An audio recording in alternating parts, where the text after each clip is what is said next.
أعوذ بالله من الشيطان الرجيم بسم الله الرحمن الرحيم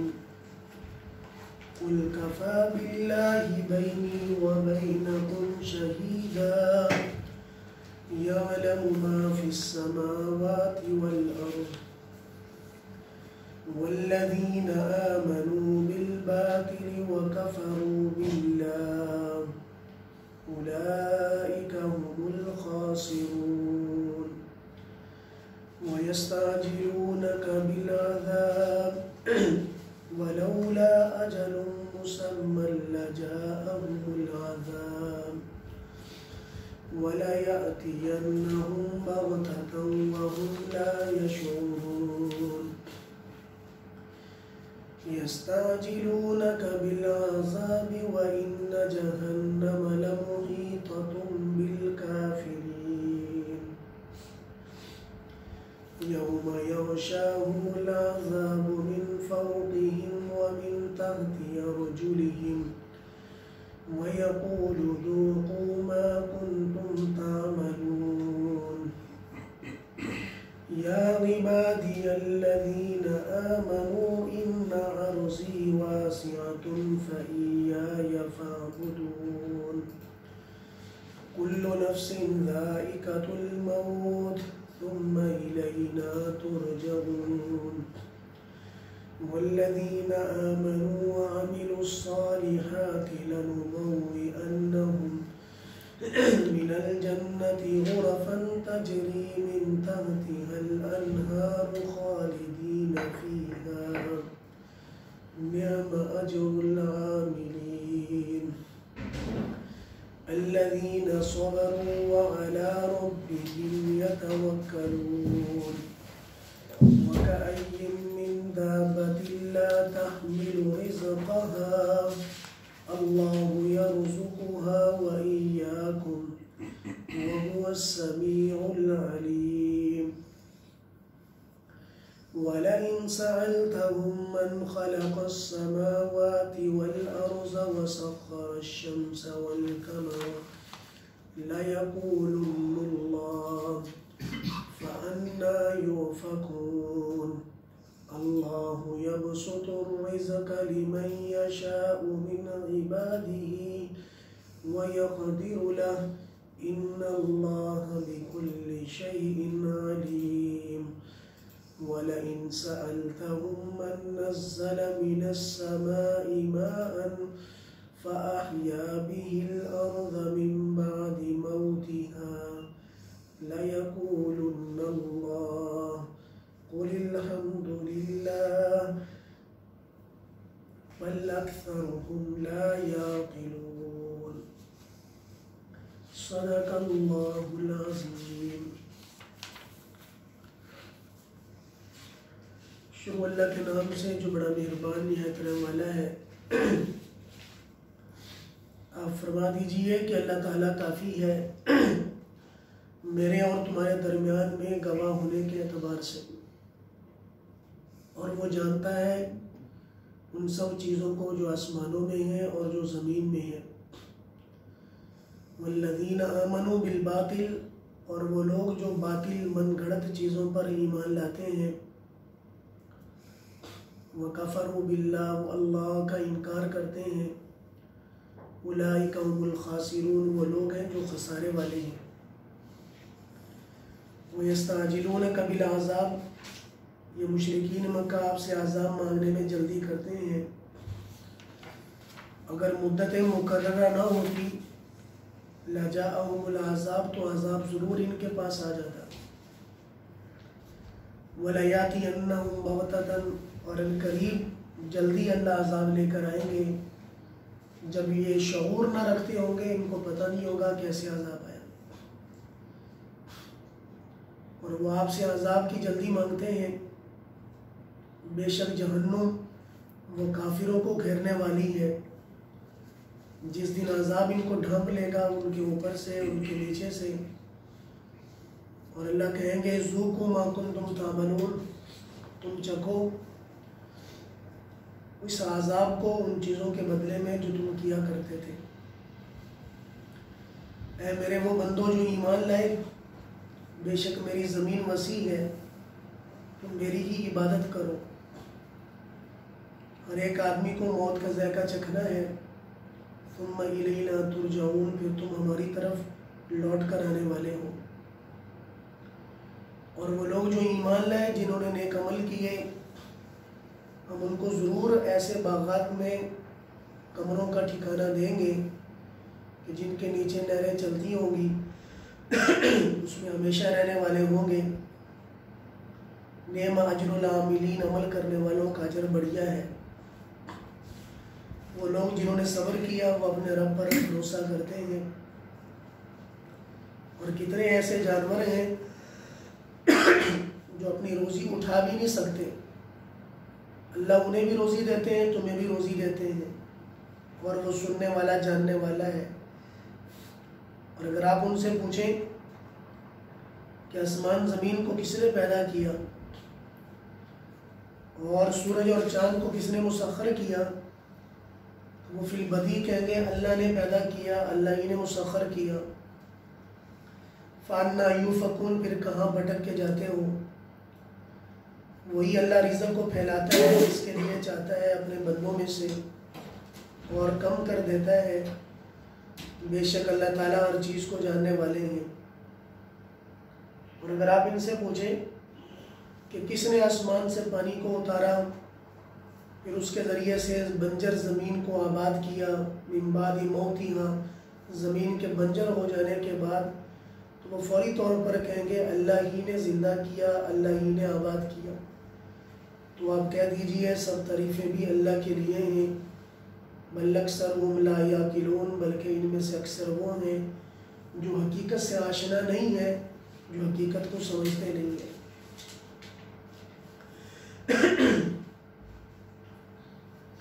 پچھلے رکوع میں جیسے آپ حضرات نے ملاحظہ کیا کہ اللہ نے فرمایا کہ ان کے لیے یہ بات کافی نہیں ہے کہ ہم نے کتاب کو اتارا ہے، جو کتاب ان کے سامنے پڑھی جاتی ہے، اور وہ کتاب ان کے لیے رحمت بھی ہے،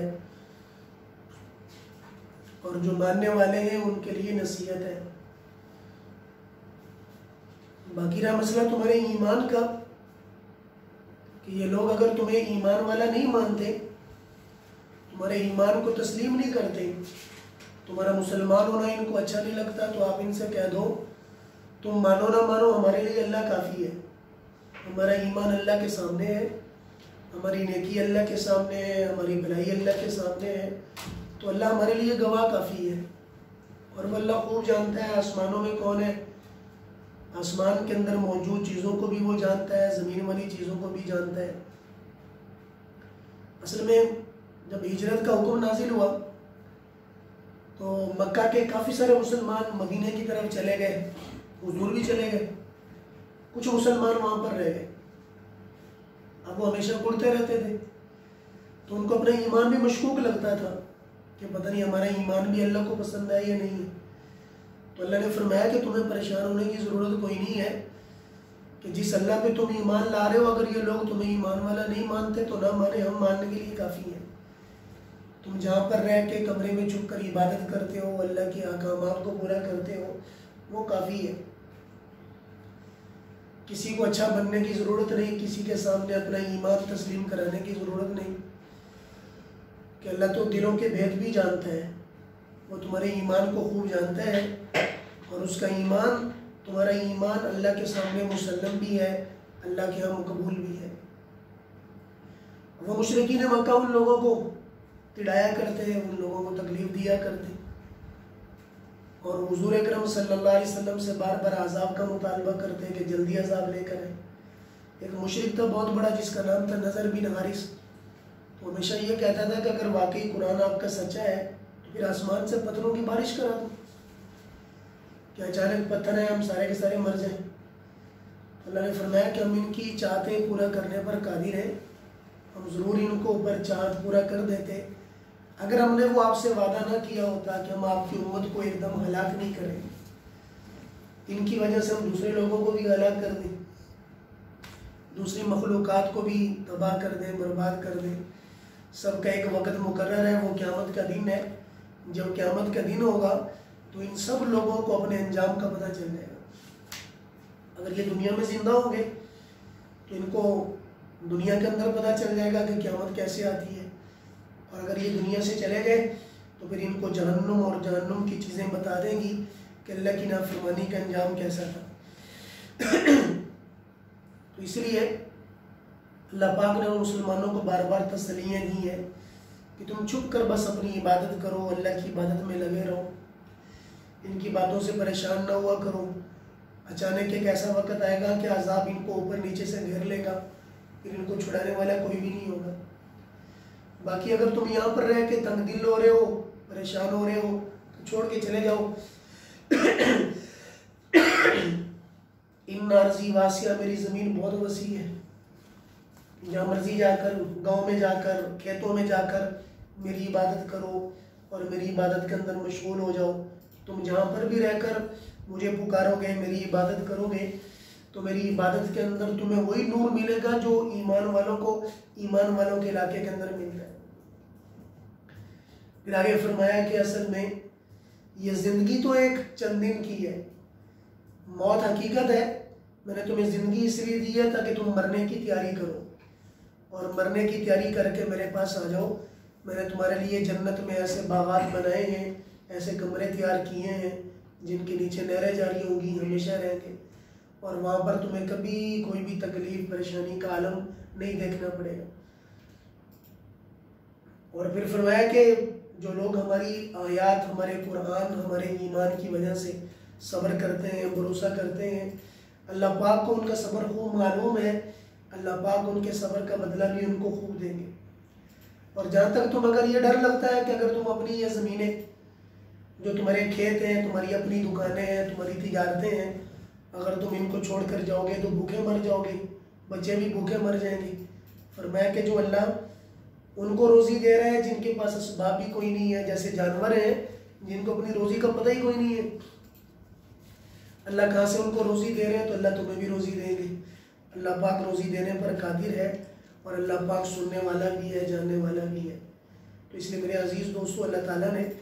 سب لوگوں کو اپنے بڑا ہونے کا یقین دل میں پیدا کرنے کے لیے انبیاء علیہ السلام کی دعوت اور قرآن کریم اور قرآن کی شریعت اور باقی نبیوں کی شریعتیں، افہام و تفہیم، یہ سارا کا سارا اس لیے کرایا گیا تاکہ لوگوں کو اللہ کی ذات کا یقین دل میں پیدا ہو جائے۔ اصل میں کفر جو ہے وہ سب سے پہلے جو کام کرتا ہے وہ دل کے اندر بے یقینی کو پیدا کرتا ہے۔ کفر جو ہے وہ سب سے پہلے مسلمان کو یہ گمراہ کرتا ہے کہ جس خدا کا تو پیروکار ہے، کبھی تجھے نظر بھی آیا، کبھی تو نے اس کو دیکھا بھی ہے، اس کا وجود بھی دنیا میں ہے یا نہیں ہے۔ اور یہی کام شیطان کرتا ہے کہ انسان کو سب سے پہلے اللہ کی ذات سے غافل کرنے کی کوشش کرتا ہے، پھر اللہ کی ذات کا وجود ہی دنیا سے ختم کرا دیتا ہے کہ اللہ کوئی نہیں ہے، بس جو ہے کھاؤ پیو مزے کرو، دنیا سے چلے جاؤ۔ تو اللہ پاک نے انبیاء علیہ السلام کی دعوت کے ذریعے سے سب سے پہلے اپنی ذات کا یقین لوگوں کے دلوں میں پیدا کرنے کی کوشش کی ہے۔ آپ یعنی یہ بڑی سوچ کے تعجب ہوگا کہ سوالات انبیاء علیہ السلام کی دعوت دو لفظوں سے شروع ہوتی ہے، لا الہ الا اللہ۔ یہ دو ایسے لفظ ہیں کہ جن سے حضرت آدم سے لے کے حضور تک سب نبی یہی کہتے رہے، لا الہ الا اللہ۔ اللہ نے کسی نبی کا کلمہ نہیں بدلا، اللہ نے کسی نبی کی بات نہیں بدلی، لا الہ الا اللہ سب نبی کا کلمہ تھا۔ حضرت آدم کا بھی وہی کلمہ، نوح کا بھی وہی کلمہ، حضرت ابراہیم، حضرت موسیٰ، حضرت عیسیٰ، جناب رسول اللہ صلی اللہ علیہ وسلم، ان سب کو لا الہ الا اللہ کے بول تو ضرور دیے گئے۔ اب اگر بندہ یہ سوچے کہ لا الہ الا اللہ کیوں، ایسا کامن سا جملہ ہے، ایسا جو ہے ایک جیسا جملہ ہے جو سب کو دیا گیا، اس کی وجہ یہ ہے کہ کفر کے ذریعے سے سب سے زیادہ جو دل میں بے یقینی کا صدور ہوتا ہے وہ لا الہ الا اللہ کے ذریعے سے نکلے گا، کہ سب سے پہلے تو سب کچھ بنانے والے کو تسلیم کرو۔ اگر تم نے اسی کو تسلیم ہی نہیں کیا تو گویا کہ تم نے اس کے رب ہونے کو تسلیم نہیں کیا، اور جو آدمی رب ہونے کو تسلیم نہیں کرے گا تو اس کی ابدیت کسی کام کی نہیں ہے۔ وہ تو ابد ہونے کا جو اطلاق ہوتا ہے اس بندے پہ ہوتا ہی نہیں ہے جو اپنے آقا کو مانے ہی نہیں، اپنے بڑے کو مانے ہی نہیں، یہ اپنی پارٹی کے جو بڑا جو سربراہ ہے اس کو تسلیم ہی نہ کرے تو یہ کہا جائے گا کہ بھی تم نے تو جو ہے ہمارے اندر تم شامل ہی نہیں ہوئے۔ تو لا الہ الا اللہ اسلام کے اندر شامل ہونے کا سب سے پہلا اسلام کا شعار ہے کہ لا الہ الا اللہ کے ذریعے سے تم اسلام کے اندر داخل ہوتا ہے۔ تو اس لیے میرے عزیز دوستو، انبیاء علیہ السلام کو یہ لفظ دے کر اللہ کی دعوت اور اللہ کی طرف متوجہ کرنے کا طریقہ بتایا گیا کہ باقی انہوں نے کھانا پینا کیسا ہے، زندہ کیسے رہنا ہے، وہ سب ہمارے اوپر چھوڑ دو کہ جس کو میں نے پیدا کیا اس کو میں نے کھلانا بھی ہے۔ جانور ہے، چاہے جو بھی قوم ہے، جس بھی بستی کا ہے، جس بھی علاقے کا رہنے والا ہے، جس کو میں نے دنیا میں بھیجا ہے اس کے کھلانے کی ذمہ داری میری ہے۔ وہ ایک گھر میں 2 ہیں تو کھلاؤں گا، ایک گھر میں 20 اولاد ہے تو کھلاؤں گا، ایک گھر کے اندر 25 ہیں، 1000 ہیں، 2000 ہیں، 3000 ہیں، جتنے بھی ہیں سب کو میں کھلاؤں گا۔ روزی کی ذمہ داری میری ہے، تمہاری ذمہ داری یہ ہے کہ تم اپنی آنکھوں کو بند کرو اور سب طرف سے اپنے آپ کو ہٹا کر ایک اللہ کی طرف سر خم کر دو کہ لا الہ الا اللہ، کہ اللہ کے سوا کرنے والا کوئی نہیں، پیدا کرنے والا کوئی نہیں، کھلانے پلانے والا کوئی نہیں، میں سب طرف سے اپنی توجہ کو ہٹاتا ہوں، ایک اللہ کی طرف متوجہ ہوتا ہوں۔ بس میرے عزیز دوستو، یہ لا الہ الا اللہ کی وہ محنت تھی جسے کرنے کے لیے اللہ نے دنیا میں بھیجا تھا۔ کھانے پینے کی محنت کرنے کا تو اللہ نے کہا ہی نہیں تھا، یہ تو سارے کام ہم نے خود ہی بنا لیے۔ اور آپ یاد رکھیں کہ مرنے کے بعد کبھی آپ سے آپ کی جاب، آپ کے کام، آپ کی تجارت، آپ کا کاروبار، یہ وہ، آپ کی گاڑیاں، آپ کے بنگلے اور آپ کے دوست، آپ کی یہ سب چیزیں، ایک چیز کے بارے میں بھی نہیں پوچھا جائے گا۔ سوال ہی کوئی نہیں ہے بھی کتنی جگہ جاب کی، کتنی جگہ تم نے تنخواہ لی تھی اور کیا کیا تجارت کی۔ اللہ کو سروکار ہی کوئی نہیں ہے، تم نے جو کیا ہے اس کے بارے میں ہمیں کوئی سوال نہیں۔ سب سے پہلا سوال جو قبر میں کیا جائے گا، من ربک کا، تیرا پالنے والا کون ہے، بس۔ من نبیو کا، تیرا نبی کون ہے، ما دینو کا، تیرا دین کیا تھا۔ یہ 3 سوال ہیں جو اللہ نے پرچے دینے سے پہلے سب کو بتا دی۔ نہ روزی کا سوال، نہ خاندان کا سوال، کسی چیز کا کوئی سوال نہیں ہے۔ اگر پہلا سوال ہے تو دل کے یقین کا سوال ہے کہ دل میں اس اللہ کو لے کے کتنا پھرا کرتے تھے۔ میں چند دن پہلے کی بات ہے تو رات کو سونے لگا تو اچانک جو ہے وہ باتیں جو ہے دماغ میں جب گھومنے لگی تو بڑا ایک عجیب سا افسوس ہوا اپنے اوپر کہ ہم اتنے یعنی نکمے ہیں، اتنے ہی جو ہے وہ اللہ کی ذات سے دور ہیں کہ خیال بھی اللہ کا نہیں آتا، خیال بھی نہیں آتا اللہ کا۔ فلاں کام اسی میں الجھے ہوئے، نہ نماز میں اللہ کا خیال، نہ سوتے وقت اللہ کا خیال۔ غافل ہو کے سو رہے ہیں، جس زندگی جس کی ہے اس سے غافل ہو کے سو رہے ہیں۔ اگر سوتے وقت روح قبض ہوگی تو کیا کریں گے، غفلت میں چلے گئے۔ ہمیں یہ تو پتہ ہے کہ کمانا کیسے ہے، کھانا کیسے ہے، یہ بالکل پتہ کرنا بھول گئے کہ ہم نے اللہ کو راضی کیسے کرنا ہے، اللہ کی ناراضگی کو دور کیسے کرنا ہے۔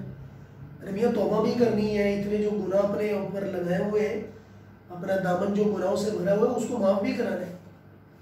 ایسا نہیں ہے کہ اسی کے ساتھ تم لے کے گھومتے رہو اور سمجھو کہ وہ خود ہی معاف ہو جائیں گے، ایسا بالکل نہیں ہے۔ اس کو معاف کرانے کے لیے ان میں 2 چیزیں دیکھو، کیا ہے کہ وہ حقوق العباد ہے یا حقوق اللہ ہے۔ اگر تو حقوق العباد ہے، کسی کی غیبت کی ہے، جا کے معافی مانگ لو، مت شرماؤ، جا کے ہاتھ پیر پکڑ لو اور اس کے سامنے اپنے ہاتھ جوڑ دو، میاں تیری غیبتیں کی ہیں، اتنا عرصہ کرتا رہا ہوں، اللہ کے لیے مجھے معاف کر دو۔ اپنے چاہے چھوٹا آپ کا چہرہ بھی چھوٹا بننا پڑے، آپ کی بے عزتی بھی ہونی پڑے، وہ آج کی بے عزتی میرے عزیز دوستوں برداشت ہو جائے گی، لیکن اللہ کے سامنے جو کل رسوائی ہوگی وہ برداشت نہیں ہوگی۔ آج اس کو برداشت کر لو، معافی مانگ لو، کسی کا قرضہ دینا ہے فوری طور پر ادا کر دو، کسی کا پامال کیا ہوا ہے فوری طور پر حق ادا کر دو۔ تو یہ تو ہے حقوق العباد۔ اگر آپ کی زندگی کے اندر وہ سب کچھ چھوڑا ہے کہ آپ نے نمازیں چھوڑی ہیں، آپ نے روزے چھوڑے ہوئے، آپ نے کئی سالوں کی زکوٰۃ چھوڑی ہے، اور آپ نے جو ہے وہ اللہ کے احکامات باقی کئی سارے بھی چھوڑے ہیں، تو ان کو جمع کرو ایک جگہ کے اندر، جو ہے وہ ایک جگہ لکھ لو کہ میاں میرے اتنے سالوں کی نمازیں رہ گئی، اتنے سالوں کے روزے رہ گئے، زکوٰۃ رہ گئی، یہ سب چیزیں رہ رہی ہیں، اب ان کی تکمیل کی کوشش کریں۔ نمازیں رہی ہیں، نمازیں میں کیسے پوری کروں؟ تو آسان طریقہ کہ قضاء عمری کی نیت سے شروع کر دو، اللہ سے وعدہ کر لو، یا اللہ میں نے اپنی زندگی میں نمازوں کو پورا کرنا ہے، تو میں کیا کرتا ہوں، ہر نماز کے ساتھ میں ایک نماز ادا کرنے کی کوشش شروع کر دوں، پڑھتے رہے۔ اسی حالت میں اگر دنیا سے چلے گئے تو اللہ پاک بھی تو دیکھ رہے ہیں کہ میرا بندہ کوشش تو کر رہا تھا. تو نمازوں کی اس طریقے سے ترتیب بنا لیں. اور جب بڑھاپے کے اندر اس کنڈیشن میں پہنچ جائیں کہ آپ کو پتہ ہے کہ نہیں ادا کر سکتا تو پھر اپنی زندگی کے اندر اس کی فدیے کی ترتیب بنائی جائے. اسی طریقے پہ روزوں کا حال ہے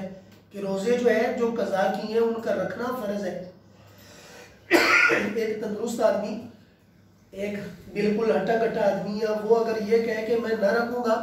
اور میں اس کا فدیہ دے دوں گا، فدیہ تو بالکل آپ کی آخری درجے کی چیز ہے جو شاید کہ اللہ کے معافی کا ذریعہ بن جائے گا، لیکن جب تک آپ تندرست ہیں ان کے کرنے کی ذمہ داری ہے. جتنے سالوں کی زکوٰۃ رہی ہے ترتیب بنا کے تھوڑا تھوڑا اس میں اگلے سالوں کے اندر ایڈ کرتے چلے جائیں اور ان کو ترتیب کے ساتھ ادا کرنے کی کوشش کریں. تو میرے عزیز دوستوں، یہ پوری زندگی کا خاکہ ہے. میں نے آپ سے کلیئر طور پر یہ بات کی ہے کہ سوال ہمارے روزمرہ کے بارے میں تو آئی نہیں ہے، نہ ہماری معاشرت کے بارے میں، معیشت کے بارے میں، کتنی یونیورسٹیاں بنی، کتنے کالج بنے، مدرسے بنے، یہ سب کچھ تو آئی نہیں ہے. اگر دنیا میں سوال ہے، ہاں ان کے لیے آپ نے بھلائی کا کردار ادا کیا، اللہ کا حکم دنیا میں اچھا ہو جائے، نافذ ہو جائے، خلق خدا کو آپ کے ذریعے سے نفع پہنچے اور آپ کے ذریعے سے بھلائیاں ان تک پہنچیں، ان کا بدلہ، ان کا ثواب ضرور بھی ضرور اللہ کی بارگاہ کے اندر آپ کی سوچ سے بڑھ کر جمع کیا جائے گا، آپ کی سوچ سے بڑھ کر وہاں پر داخل کیا جائے گا. لیکن اپنی ذات میں جتنا ہم کھپا رہے ہیں، تھک رہے ہیں اپنے آپ کو، میرے عزیز دوستوں وہ سوال میں داخل نہیں ہے. ہاں اگر یہ سب کچھ ہم اس لیے کر رہے ہیں، یا اللہ میں اس لیے کر رہا ہوں کہ میں اتنا کماؤں کہ میں آپ کی خلق خدا کو فائدہ پہنچاؤں اور میں آپ کے لیے بہت زیادہ خیر آگے پہنچانا چاہتا ہوں، کرنا چاہتا ہوں، بھلائی کا راستہ بنانا چاہتا ہوں، تو جتنی سوچ آپ لے کے چلیں گے، جتنی سوچ آپ لے کے گھومیں گے، اٹھے بیٹھیں گے، بلکہ آپ کے قدموں کے ساتھ لگنے والی جو ذرات ہیں اللہ پاک ان کو بھی نامہ اعمال کے اندر جمع کر دیں کہ میرا بندہ میری وجہ سے یا میرے نام کی اشاعت کے لیے، میرے دین کی اشاعت کے لیے اور میری وجہ سے لوگوں کو فائدہ پہنچانے کے لیے چلا پھرا کرتا تھا. اس کے ذریعے سے فرمایا کہ اس کے ساتھ لگنے والی ہوا بھی اللہ پاک اس کے اجر میں شامل کر دیں. اللہ تعالیٰ بھی ہمیں اپنی رضا میں لگنے والا بنائے اور اپنی رضات میں مگن ہونے والا بنائے. باخر